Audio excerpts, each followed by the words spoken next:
हलचल TV network और आप देख रहे हैं हलचल टीवी न्यूज़। हर हलचल पर नजर, हर हलचल की खबर। इस बार हरियाणा की मंडियों में किसी तरह का धान घोटाला नहीं हुआ है। जो धान किसानों ने कम दामों में बेची है वो आपसी समझौते के चलते और नमी की मात्रा ज्यादा होने के कारण बेची है। ये बात हरियाणा के मुख्यमंत्री के ओएसडी अमरिंदर सिंह ने कही।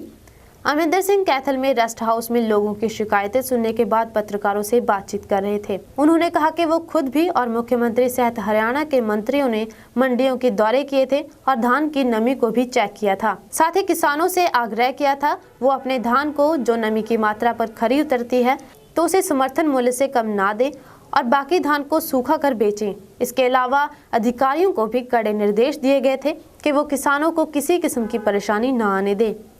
अमरिंदर सिंह ने यह भी कहा कि आज प्रदेश मुख्यमंत्री हर विधानसभा क्षेत्रों के दौरे कर रहे हैं और इसका मुख्य उद्देश्य प्रदेश के लोगों को स्वच्छ प्रशासन और शासन देना है और प्रदेश सरकार इस 5 साल में लोगों को ऐसा शासन देगी जिसकी कल्पना लोग पिछले लंबे अरसे से कर रहे थे। मैं थोड़ा सा स्पष्ट करना चाहता हूँ सरकार के 1 साल के कामकाज। आप सब लोग जनतांत्रिक प्रक्रिया के एक स्तंभ के रूप में हैं और आप सबके द्वारा से जो सवाल खड़े किए जाते हैं जनता उसे बेहद गंभीरता से देखती है और सुनती है।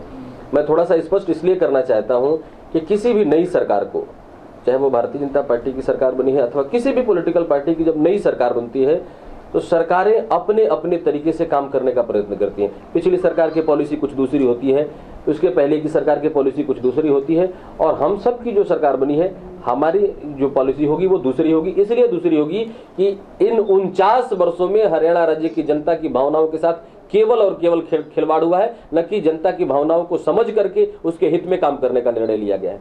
माननीय मुख्यमंत्री जी ने कहा था कि अंत्योदय विकास यानी अंतिम व्यक्ति के उदय करने की दिशा में हम काम करेंगे और सरकार ने उस विषय में आगे बढ़कर के पॉलिसी मेकिंग के आधार पर 1 साल में स्ट्रक्चर खड़ा किया है। और मैं ये भरोसे के साथ कह सकता हूं कि आगामी 6 महीने से 1 साल के अंदर इसका बड़ा एक प्रभावी परिणाम दिखने वाला है, दूरगामी परिणाम दिखेगा। कैथल से हलचल टीवी के लिए शोभा चंद ठांडा की रिपोर्ट। आप देख रहे हैं हलचल टीवी न्यूज़। हर हलचल पर नजर, हर हलचल की खबर।